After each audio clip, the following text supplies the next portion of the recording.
नमस्कार, आप देख रहे हैं डीडी न्यूज। मैं हूं आंचल गुलाटी गुंबर। आगे बढ़ने से पहले एक नजर सुर्खियों की तरफ। महाराष्ट्र के चिमूर में प्रधानमंत्री ने कांग्रेस पर देश को कमजोर करने का लगाया आरोप। अमित शाह, उद्धव ठाकरे, शरद पवार समेत एमवीए नेता ठोक रहे हैं चुनावी ताल।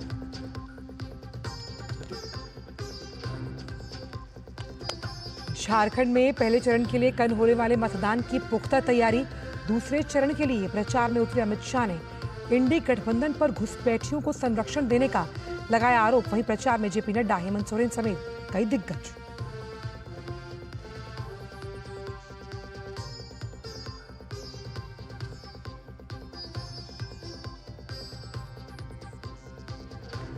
रक्षा मंत्री राजनाथ सिंह ने आईडीएसए इंडिया रक्षा संवाद को किया संबोधित। 2030 तक 50,000 करोड़ रुपए के रक्षा निर्यात के लक्ष्य को बताया प्राथमिकता।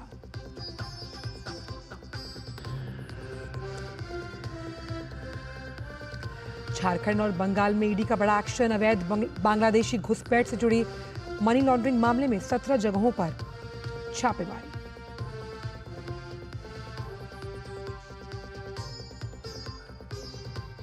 दिल्ली में आज अंतर सरकारी रूसी भारतीय आयोग की 25वीं बैठक। विदेश मंत्री डॉक्टर जयशंकर और रूस के प्रथम उप प्रधानमंत्री कर रहे हैं सह अध्यक्षता।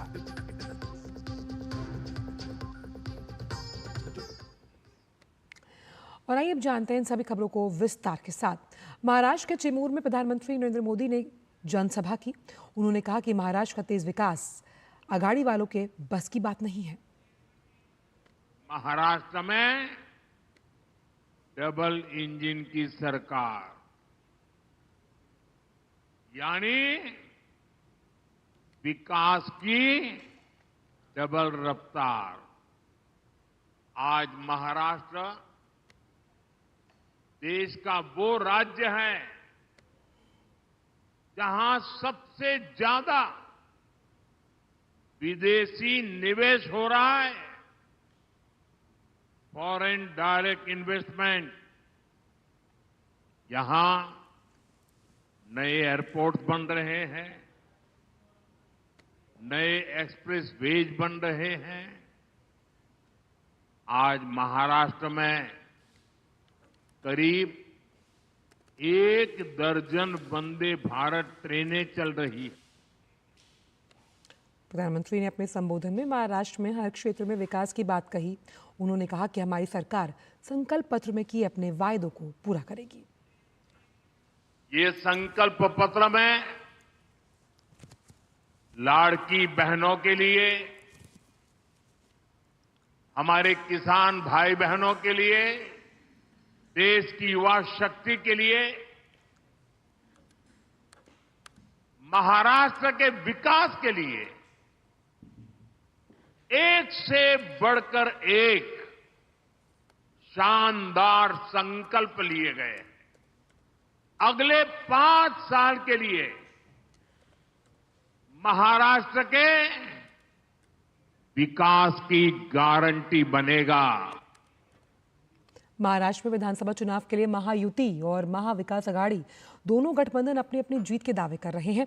दोनों गठबंधनों की तरफ से चुनावी घोषणा पत्र सामने आने के बाद दिग्गज नेताओं ने प्रचार में पूरी ताकत झोंकी। उद्धव ठाकरे, शरद पवार समेत एमवीए के तमाम नेता राज्य में जारी प्रचार को धार दे रहे हैं। महाराष्ट्र में विधानसभा चुनाव के लिए 20 नवंबर को मतदान होना है और 23 नवंबर को परिणाम घोषित किए जाएंगे। 2019 के महाराष्ट्र विधानसभा चुनाव की बात की जाए तो भाजपा ने 105 सीटें जीती थी। शिवसेना को 56 और कांग्रेस के खाते में 44 सीटें आई थी।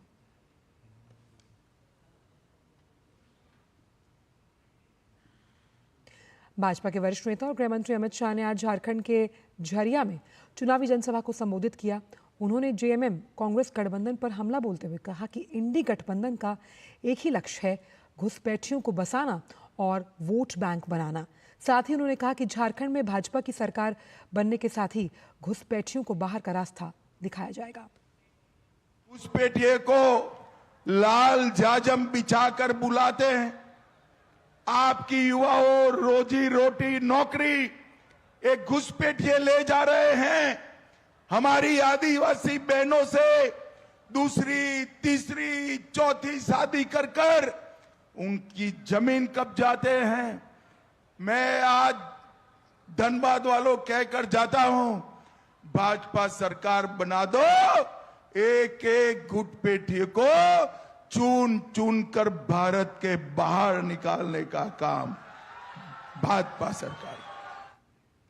साथ ही अमित शाह ने कांग्रेस और जेएमएम के नेताओं के घर से करोड़ों रुपए मिले और उसके गिनने के लिए नोट गिनने वाली मशीन का भी खुलासा किया और कहा कि उनके इन नोटों को गिनने के लिए मशीन लगानी पड़ी थी। कांग्रेस के सांसद, जेएम की सरकार के मंत्री आलमगीर आलम के घर से 35 करोड़ रुपया पकड़ा जाता है और कांग्रेस के सांसद के घर से 350 करोड़ रुपया पकड़ा जाता है। अब 350 करोड़ रुपया पकड़ लिए, गिनना कैसे?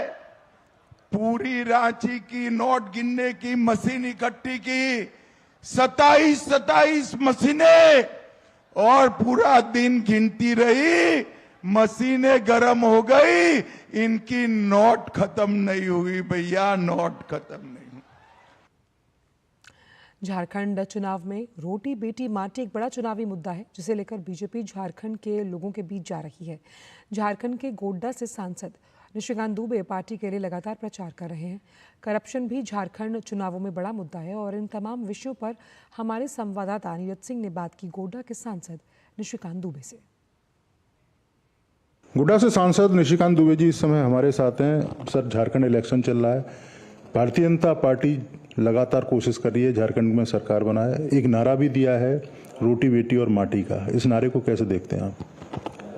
माननीय प्रधानमंत्री जी ने यह नारा हजारीबाग में दिया जब हमने अपनी परिवर्तन यात्रा को समाप्त किया, तो उन्हें कहा कि ये झारखंड का ये चुनाव है, रोटी बेटी और माटी बचाने का चुनाव है और इसके लिए भारतीय जनता पार्टी संघर्ष करेगी। इसके कार्यकर्ता जो है जनता के बीच में जाएंगे। माननीय प्रधानमंत्री जी ने पिछले 10 साल में जो विकास का काम किया है, वो विकास यदि कहीं दिख रहा है तो संथाल पन्ना जैसे पिछड़े जगह में दिख रहा है। लोग तो बोलते रहते हैं कि हम ये कर देंगे, ये कर देंगे, लेकिन माननीय प्रधानमंत्री जी ने बोला कम है, किया ज्यादा है। आप देखें कि हेमंत सोरेन भी तमाम तरह के वायदे कर रहे हैं। करप्शन कितना बड़ा इशू आप समझ रहे हैं झारखंड के अंदर? इस सरकार में जितना करप्शन का सिस्टम डेवलप हुआ, उसका केंद्र बिंदु क्या है? गोड्डा है। एनआरसी को लेकर भी आपने कहा है कि अगर सरकार बनती है तो यहाँ एनआरसी लागू करेंगे। एनआरसी लागू करेंगे ना, लेकिन हम शुक्रगुजार हैं खड़गे साहब के और हेमंत सोरेन जी के कि उन्होंने 1932 का खतियान, 1932 का खतियान जो है वो बेस ईयर माना है कि यहाँ स्थानीय लोग कौन है। हम 1932 के खतियान को मानेंगे, हम उसको मानेंगे। तो 32 में जो लोग यहाँ होगा तो यहाँ का नागरिक होगा, और 32 के खतियान में देश का जो नागरिक नहीं होगा उसको खदेड़ के भगाएंगे गैर हिंदुओं के साथ, क्योंकि आदिवासी भी हिंदू हैं, कुछ जगह क्रिश्चियन है। लेकिन यदि उन्होंने शादी की है बांग्लादेशी घुसपैठिए के साथ, तो उनके बच्चे को हम आदिवासी का दर्जा नहीं देंगे। और तीसरा हमने कहा है कि यदि लड़की होने के नाते जमीन आपको मिल गया, संपत्ति का हिस्सा मिल गया, या मान लीजिए परिवार की आप एकमात्र लड़की हैं, तो वो जमीन जो है वो मुसलमानों को नहीं जाएगी, क्योंकि वो आदिवासियों की जमीन है। ये थे हमारे साथ निशिकांत दुबे जी, जो बता रहे थे कि भारतीय जनता पार्टी झारखंड के अंदर पूर्ण बहुमत की सरकार बनाएगी और इसके साथ साथ ही यहाँ के लोगों से पार्टी ने जो वायदे किए हैं प्राथमिकता के आधार पर उनको पूरा किया जाएगा और आदिवासी अस्मिता को बरकरार रखने के लिए पार्टी पूरा प्रयास करेगी। नीरज सिंह, डीडी। दिल्ली में आईडीएसए इंडिया द्वारा रक्षा संवाद का आयोजन किया गया, जिसका विषय adaptive defence navigating the changing landscape of modern warfare रहा। इस कार्यक्रम में रक्षा मंत्री राजनाथ सिंह मुख्य अतिथि के तौर पर शामिल हुए। 2 दिनों तक चलने वाले संवाद में दुनिया के 10 से ज्यादा देश भाग ले रहे हैं। रक्षा मंत्री ने अपने संबोधन में कहा कि भारत पहले से ही 100 से ज्यादा देशों को रक्षा वस्तुओं का निर्यात कर रहा है। वहीं उन्होंने 2029-30 तक 50,000 करोड़ रुपए के रक्षा निर्यात के लक्ष्य की बात कही है। India is already exporting defense items to over 100 nations, with the top 3 destinations for defense exports in 2023-24 being the USA, France, and Armenia. We hope to achieve the target of rupees 50,000 crores worth of defense export by 2029-30. NTA की कार्यप्रणाली में सुधार लाने और इससे और मजबूत करने के लिए डॉक्टर के राधाकृष्णन की अध्यक्षता में बनी उच्च स्तरीय कमेटी ने हाल ही में अपनी रिपोर्ट केंद्र सरकार को सौंपी। कमेटी ने एनटीए द्वारा आयोजित होने वाली प्रवेश परीक्षाओं में गड़बड़ियों को रोकने और इन परीक्षाओं को फुल प्रूफ बनाने से जुड़े कई सुझाव दिए।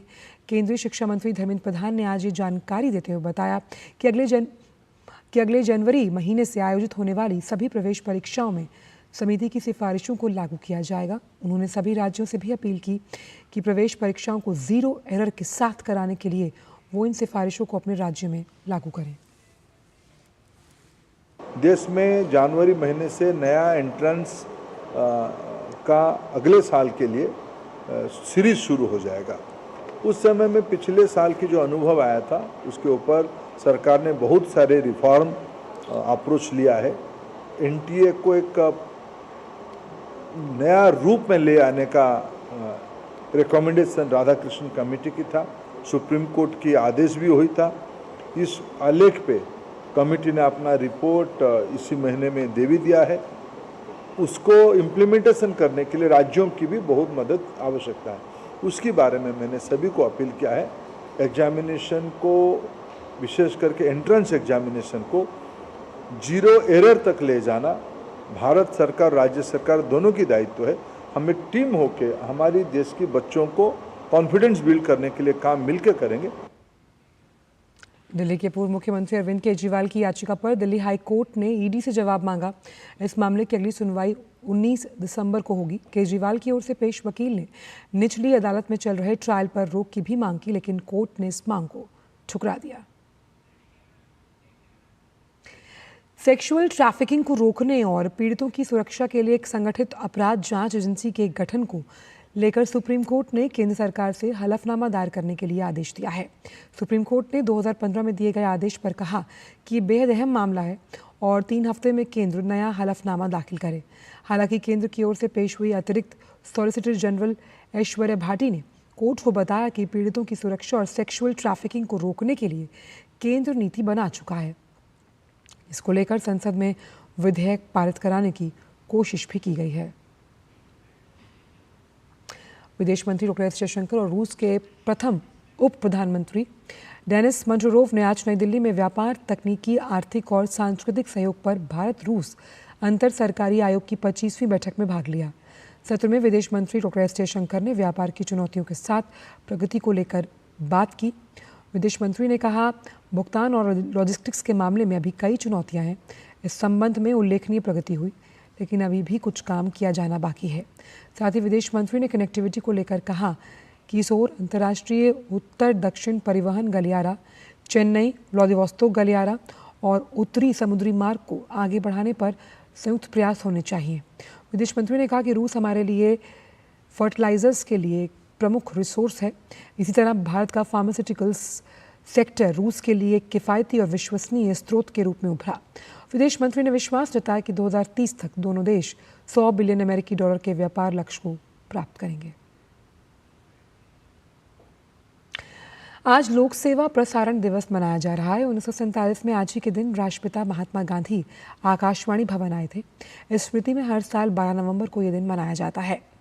उस दिन बापू ने नई दिल्ली स्थित आकाशवाणी भवन से हरियाणा के कुरुक्षेत्र में अस्थायी शिविरों में रह रहे विस्थापितों को संबोधित किया था। गांधी जी ने रेडियो के माध्यम को शक्ति के रूप में पहचाना और अपने संबोधन का आरंभ ये कहते हुए किया, मेरे भाइयों और बहनों, आप परेशानियों का सामना कर रहे हैं और मैं नहीं जानता कि सिर्फ आप और कुछ अन्य लोग भी मुझे सुन रहे हैं।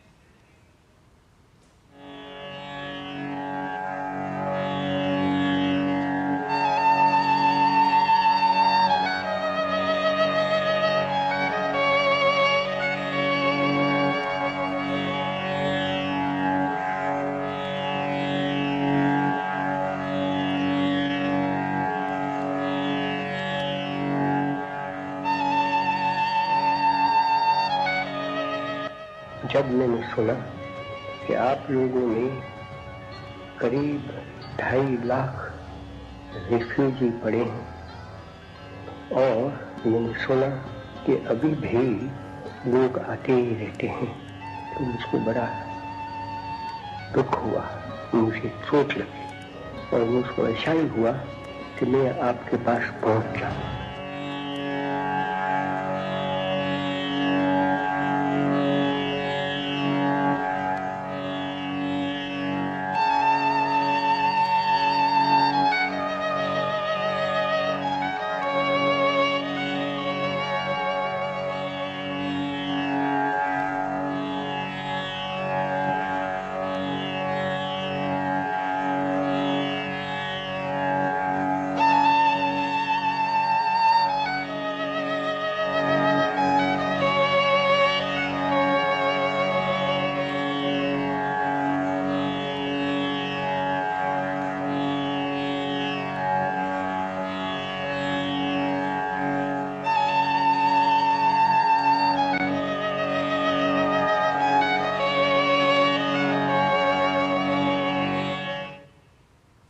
प्रयागराज में यूपी लोक सेवा आयोग के खिलाफ प्रतियोगी अभ्यर्थियों का आंदोलन आज भी लगातार दूसरे दिन जारी है। वहीं उत्तर प्रदेश के लोक सेवा आयोग ने परीक्षाओं की शुचिता और अभ्यर्थियों की सुविधा को अपनी प्राथमिकता बताया। आयोग के प्रवक्ता ने कहा कि छात्रों के भविष्य को संरक्षित करने के उद्देश्य से परीक्षाएं केवल उन केंद्रों पर कराई जा रही हैं जहां किसी भी प्रकार की कोई गड़बड़ी की संभावना नहीं। आयोग का कहना है कि सरकार और आयोग की मंशा छात्रों के हितों के साथ साथ उन्हें संरक्षित करना और मेरिट के आधार पर चयन सुनिश्चित करना है। वहीं नॉर्मलाइजेशन की व्यवस्था को लेकर आयोग ने कहा कि ये नई नहीं है और देश के विभिन्न प्रतिष्ठित भर्ती निकायों, आयोगों आदि में नॉर्मलाइजेशन की प्रक्रिया अपनाई जाती है। वहीं आयोग ने छात्रों को भ्रामक जानकारियों से सावधान रहने के लिए कहा है।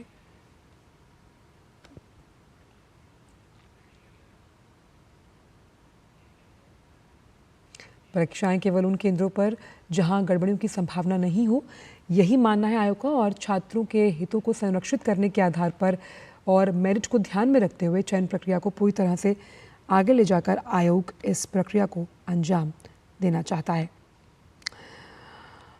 बढ़ते आगे और बात करते हैं उत्तर प्रदेश की, जहां उप मुख्यमंत्री केशव प्रसाद मौर्य ने भी सभी सक्षम अधिकारियों से छात्रों की मांगों को संवेदनशीलता से सुनने और समाधान निकालने की बात कही।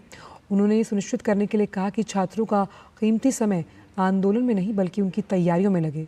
वहीं उन्होंने न्यायालय में लंबित मामलों का भी शीघ्र समाधान निकालने का आग्रह किया, जिसमें छात्रों का भविष्य अंधकार में न रहे।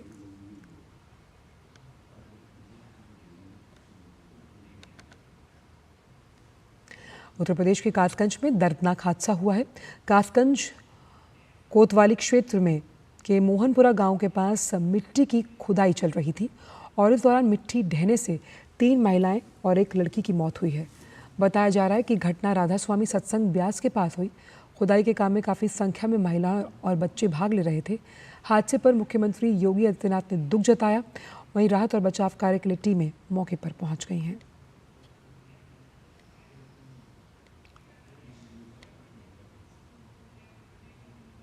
महिलाओं को एक्सकवेट किया गया है, जिसमें से 4 बहुत डेड थी डिस्ट्रिक्ट हॉस्पिटल में और बाकियों के इंजरीज हैं, टोटल 9। और रेस्क्यू ऑपरेशन पूरे रूप से चला है। यहाँ पे जेसीबी के बाद एक्सकवेटर लगा के पूरे एरिया को हम लोगों ने सही से चेक कर लिया है एंड अब संभावना कम लग रही है और कोई महिलाएं अंदर नहीं। उत्तराखंड के देहरादून में भीषण सड़क हादसा हुआ है और इस दर्दनाक सड़क हादसे में 6 लोगों की जान चली गई, जबकि एक घायल है। घायल को सिनर्जी हॉस्पिटल में भर्ती करवाया गया। ये हादसा थाना कैंट क्षेत्र के ओएनजीसी चौक पर हुआ। जानकारी के मुताबिक देर रात ओएनजीसी चौराहे पर एक कंटेनर ट्रक और इनोवा कार की टक्कर हुई। इनोवा कार में 7 लोग सवार थे।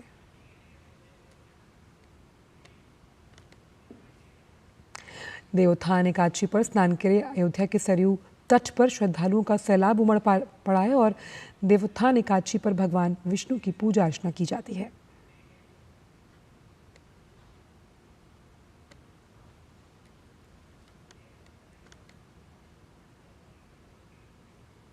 वहीं वाराणसी में भी श्रद्धालुओं ने आस्था की डुबकी लगाई। सॉलिसिटर जनरल तुषार मेहता ने प्रतिबंधित संगठन पीएफआई के पूर्व प्रमुख अबू बकर के मेडिकल ग्राउंड के आधार पर जमानत याचिका का विरोध किया। उन्होंने कहा कि अबू बकर का एम्स में पहले ही इलाज चलते रहने के कारण ट्रायल कोर्ट के ऑर्डर पर 40 बार उसे एम्स में इलाज के लिए ले जाया गया। इसके चलते एसजी ने अबू बकर की जमानत पर सवाल उठाया। अबू बकर के वकील ने कहा कि वो कैंसर और पार्किंसन से पीड़ित हैं, उन्हें घंटों अस्पताल में बिताने पड़ते हैं और ऐसे में मेडिकल ग्राउंड पर जमानत दी जा सकती है। वहीं कोर्ट ने कहा कि फिलहाल अबू बकर कुछ दिन एम्स में अपना इलाज जारी रखें। एम्स निदेशक की रिपोर्ट से ये साफ हो जाएगा कि क्या मौजूदा चिकित्सा व्यवस्था पर्याप्त है या नहीं। सॉलिसिटर जनरल तुषार मेहता ने अबू बकर के रवैये को असहयोगात्मक बताया। इस पर कोर्ट ने कहा कि भविष्य में अगर अबू बकर ट्रायल में सहयोग नहीं देता तो कोर्ट याचिका को खारिज कर सकता है। 22 नवंबर से भारत और ऑस्ट्रेलिया के बीच बॉर्डर गवास्कर ट्रॉफी की शुरुआत हो रही है। सीरीज का पहला मुकाबला पर्थ में 22 नवंबर से खेला जाएगा। ऐसे में सीरीज को लेकर ऑस्ट्रेलिया ने अभी से माइंड गेम खेलना शुरू कर दिया। ऑस्ट्रेलिया के कई प्रमुख अखबारों ने कोहली के आर्टिकल को उनकी तस्वीर के साथ अपने पहले पन्ने पर प्रमुखता के साथ प्रकाशित किया। इतना ही नहीं, भारतीय फैंस को खुश करने के लिए ऑस्ट्रेलिया की मीडिया ने देसी अंदाज में आश्चर्यजनक रूप से हिंदी और पंजाबी में हेडलाइन लिखी है। जाहिर तौर पर ऑस्ट्रेलिया के दौरे पर यह भारतीय खिलाड़ियों की लोकप्रियता को दर्शाता है, लेकिन इसके साथ ही माइंड गेम के ऑस्ट्रेलियाई अंदाज को भी सामने रखता है। अफगानिस्तान ने बांग्लादेश के खिलाफ 3 मैच की वनडे सीरीज को 2-1 से अपने नाम कर लिया। अफगानिस्तान को जीत के लिए 245 रन की ज़रूरत थी, जिसे टीम ने 48.2 ओवर में 5 विकेट गंवाकर 246 रन बनाकर हासिल किया। अफगानिस्तान की ओर से रहमानुल्लाह गुरबाज ने 120 गेंदों पर 101 रन की पारी खेली। ये उनका 8वां वनडे शतक था।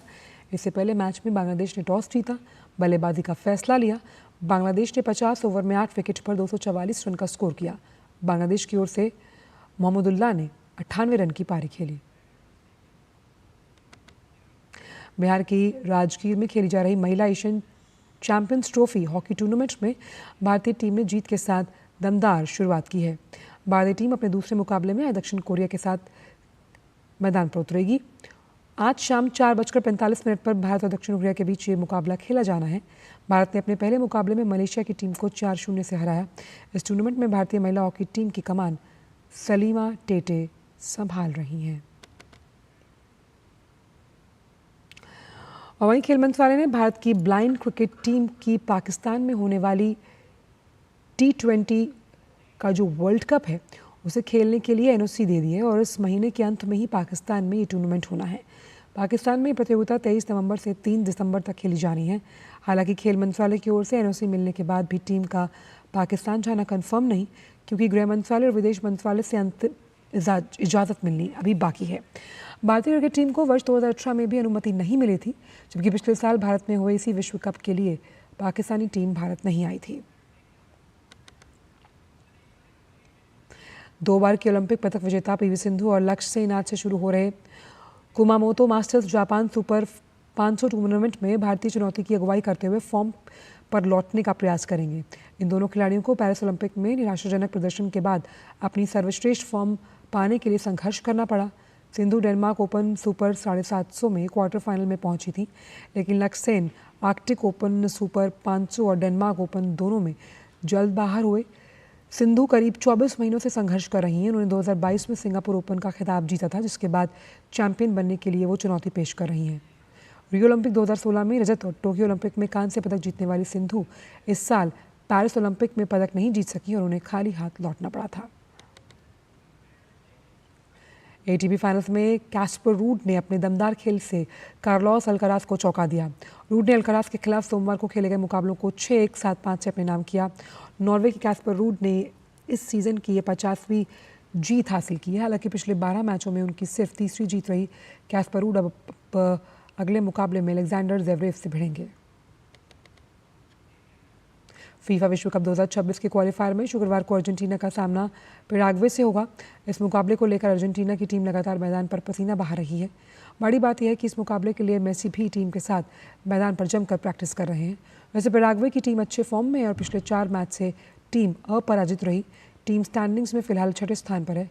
वहीं अर्जेंटीना की टीम को अगर इस मुकाबले में जीत मिलती है तो टीम क्वालिफायर में टॉप पोजीशन पर होगी और फिलहाल स्टैंडिंग्स में पैराग्वे की टीम छठे स्थान पर है। बॉक्सिंग की दुनिया में माइक टायसन का बहुत बड़ा नाम है और इस दिग्गज मुक्केबाज ने अपने पंच से कई मुक्केबाजी के जो मुक्केबाज हैं उनके करियर को ख़त्म किया। साल 2005 में अपना आखिरी मुकाबला खेलने वाले टायसन अब एक बार फिर रिंग में उतरने के लिए तैयार हैं। देखिए रिपोर्ट।